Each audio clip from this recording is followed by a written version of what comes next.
মুহররম হচ্ছে হিজরি সনের প্রথম মাস। এই মাসটি অত্যন্ত মুবারক একটি মাস। এই মাসটির বিশেষ 5টি মর্যাদা রয়েছে।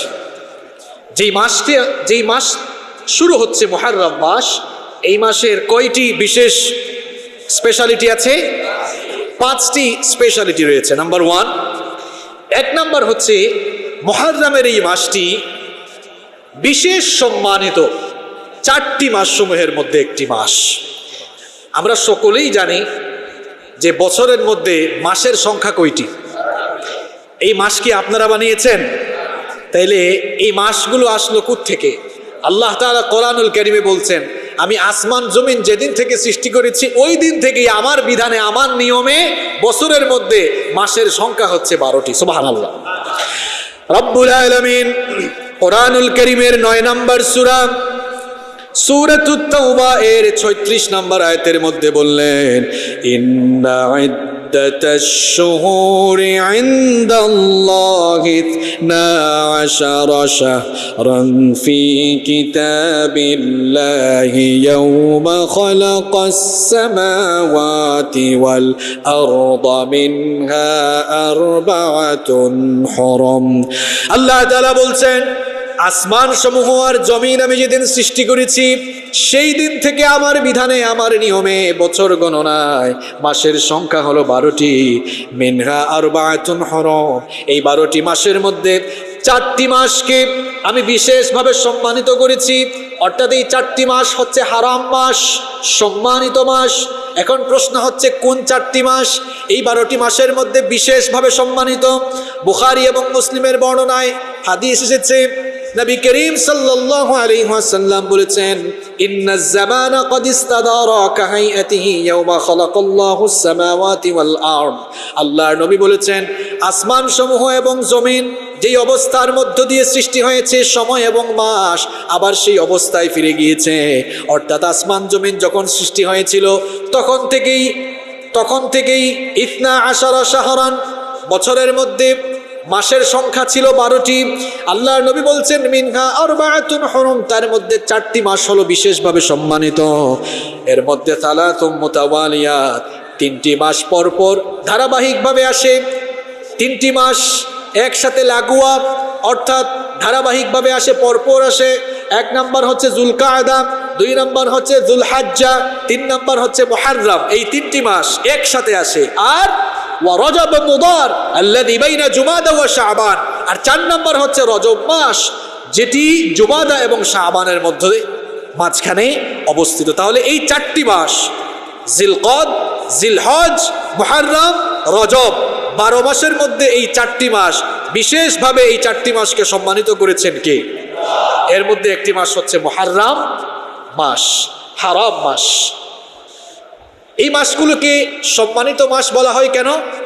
কারণ এই মাসগুলোকে আল্লাহ তাআলা বিশেষভাবে সম্মান দিয়েছেন। এই মাসে যুদ্ধ, বিগ্রহ, পাপাচার, অনাচার, জুলুম, হানাহানি, মারামারি, কাটাকাটি এগুলোকে আল্লাহ তাআলা নিষিদ্ধ করেছেন বলে এই মাসগুলোকে হারাম মাস বলা হয়। তাহলে মুহররম মাসের যে 5টি স্পেশালিটি রয়েছে তার মধ্যে নাম্বার 1 নম্বর আমরা জেনে নিলাম, এই মাসটি হারাম মাসের অন্তর্ভুক্ত।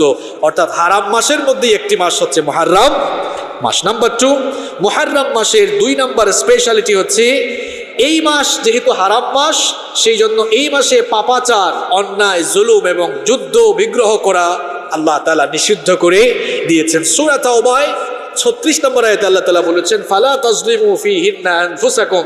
এই হারাম মাসগুলোতে তোমরা নিজেদের উপরে জুলুম করো না, অর্থাৎ অন্যায়, পাপাচারে নিজেদেরকে শামিল করো না। সম্মানিত মুসল্লিবৃন্দ, জাহেলি যুগের মুশরিকরাও হারাম মাসগুলো সম্পর্কে জানতো। তারা জানতো এই 4টা মাস হচ্ছে হারাম মাস। এই মাসগুলোতে পাপাচার, জুলুম, অন্যায়, যুদ্ধ, বিগ্রহ করা যায় না। এই মুশরিকগুলো হারাম মাসগুলো সম্পর্কে জানা সত্ত্বেও তারা হারাম মাসগুলোর অপব্যবহার করত। অপকৌশল এবং অপচেষ্টার মাধ্যমে তারা এই হারাম মাসগুলোতে যুদ্ধ, বিগ্রহে শামিল হয়ে যেত। কোরআনুল কারীমে তাদের এই অপকৌশল এবং অপচেষ্টাকে নিন্দা করে আল্লাহ তাআলা বলেছেন, ইন্নামান নাসিয়ু জিয়াদাতুন ফিল কুফর। যারা এই হারাম মাসগুলোকে তাদের নিজেদের মতো করে পিছিয়ে দেয়, এটি হচ্ছে কুফরির উপরে আরেকটি কুফরি। অর্থাৎ তারা যেন কুফরিকে আরো বৃদ্ধি করে নেয়। এটা বুঝাবার জন্য, উদাহরণ দেওয়ার জন্য আপনাদেরকে বলি, ইসলামী ক্যালেন্ডার, এই যে আরবি 12টি মাস, এটা কি চন্দ্র বৎসরের সাথে সম্পর্কিত না সৌর বৎসরের সাথে সম্পর্কিত? এটা কি চাঁদের সাথে সংশ্লিষ্ট না সূর্যের সাথে সংশ্লিষ্ট? জানেন না? চাঁদের সাথে সংশ্লিষ্ট। এখন চন্দ্র বৎসর হয় কত দিনে? 354 দিনে। আর সৌর বৎসর হয় 365 দিনে। তাহলে এই চন্দ্র বৎসর হচ্ছে সৌর বৎসরের চেয়ে কতদিন কম? 11 দিন বা 12 দিন কম হয়। যখন লিপিয়ার হয় তখন তো 12 দিনই হয়, তাহলে 11 দিন বা 12 দিন কম। এই জন্য দেখবেন আপনারা এই চন্দ্র বৎসরের মাসগুলো এক জায়গায় থাকে না, এগুলো কি হয়? আবর্তন হয়, ঘুরে যায়। অর্থাৎ এই বছরের রমজান হয়েছে মে মাসে, এপ্রিল মাসে, দেখবেন 2-3 বছর পরে হবে মার্চ মাসে, এরপরে আস্তে আস্তে ফেব্রুয়ারিতে যাবে, আস্তে আস্তে জানুয়ারিতে যাবে। তাহলে দেখা যাচ্ছে চন্দ্র বছরের মাসগুলো সবসময় এক জায়গায় থাকে না। এখন মনে করেন রমজান মাস, এটি তো চন্দ্র বছরের সাথে সম্পর্কিত। এই জন্য দেখা যায় কোনো কোনো সময় রমজান মাস গ্রীষ্মকালে হচ্ছে, কোনো কোনো সময় রমজান মাস বর্ষাকালে হচ্ছে, কোনো কোনো সময় রমজান মাস আবার শীতকালেও হচ্ছে। এখন মনে করেন বাংলাদেশের এক গোষ্ঠী মুসলমান, তারা যদি বলে যে গরমের দিনে রোজা রাখতে কষ্ট হয়, আমরা এখন থেকে ফিক্সড করে দিলাম যে প্রত্যেক বছরের রমজান হবে জানুয়ারি মাসে, তখন শীতকাল থাকে রোজা রাখতে। নিজের মতো এই আরবি ক্যালেন্ডার বা হিজরি সনের মাসগুলোকে আগাতে পারবেন, অথবা আপনি কি পিছাতে পারবেন? আমি এটা বললাম এক্সাম্পল দেওয়ার জন্য। ওই মুশরিকগুলো, ওই যুগের মুশরিকগুলো জানতো হারাম মাসগুলো ঘুরে ফিরে আসে, কিন্তু তারা তাদের ব্যবসা বাণিজ্যের জন্য, তারা তাদের নিজেদের স্বার্থের জন্য, অথবা কোনো কাফেলা এসেছে লুণ্ঠন করবে, লুটপাট করবে, তারা তাদের নিজেদের স্বার্থের জন্য তারা কি করত?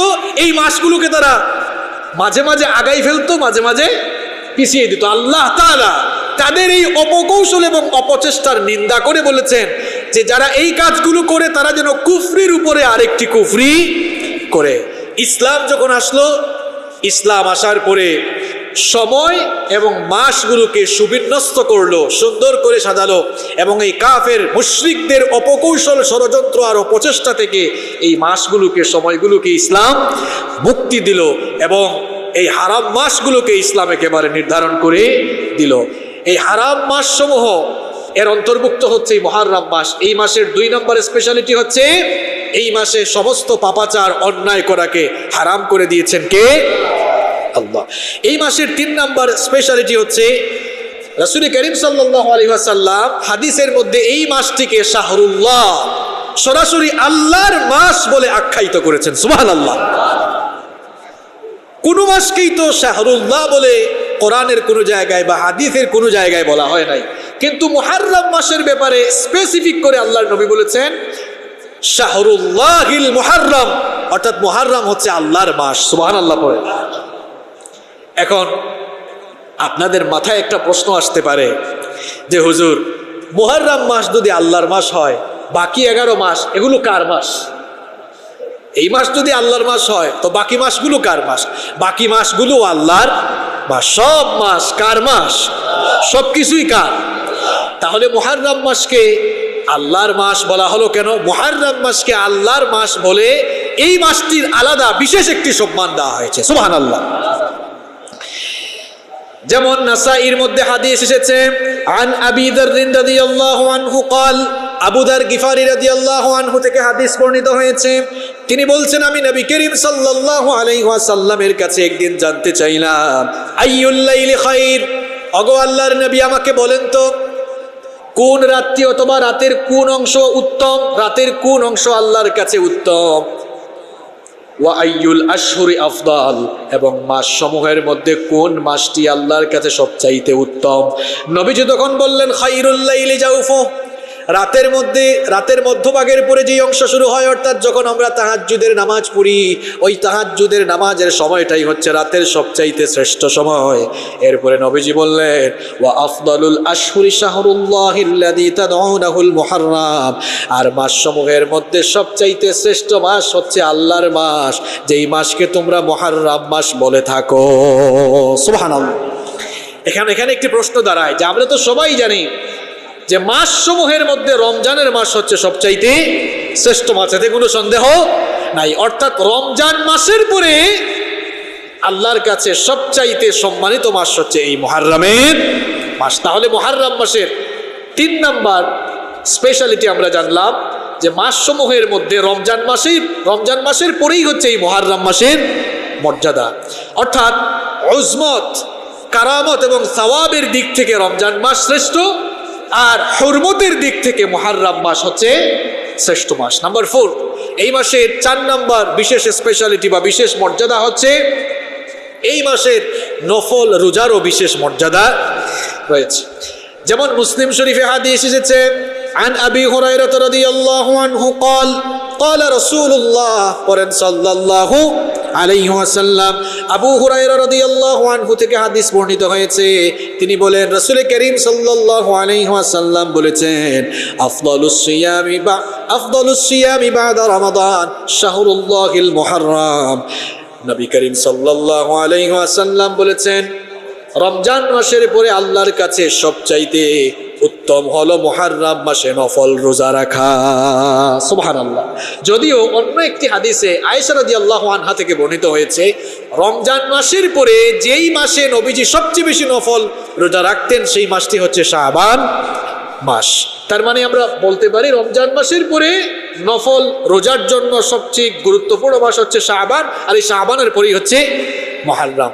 উলামায়ে কেরাম বলেছেন যে এই মুহররম মাসের শ্রেষ্ঠত্ব এবং এই মাসের রোজার ফজিলতের ব্যাপারে যেই বছর নবীজিকে জানানো হয়েছিল, আল্লাহর তরফ থেকে যেই বছর নবীজিকে এ ব্যাপারে ওহী করা হয়েছিল, এটি ছিল নবীজির ইন্তেকালের বছর। অর্থাৎ এটি নবীজির কাছে ওহী হিসাবে জানানোর পরের বছর নবীজি আর মুহররম মাস, এরপরে আর তিনি মুহররম মাস পান নাই। যদি তিনি পেতেন তাহলে মুহররম মাসকে তিনি আরো বেশি গুরুত্ব দিতেন। কিন্তু এই মুহররম মাস হচ্ছে ফজিলতের দিক থেকে নফল সিয়াম পালনের দিক দিয়ে শাবানের পরেই হচ্ছে এই মুহররমের ফজিলত। তাহলে এই মাসের 4 নম্বর ফজিলত আমরা জানলাম, এই মাসে নফল রোজার বিশেষ মর্যাদা রয়েছে। 5 নম্বর হচ্ছে এই মাসের 5 নম্বর স্পেশালিটি হচ্ছে এটি হচ্ছে ইসলামিক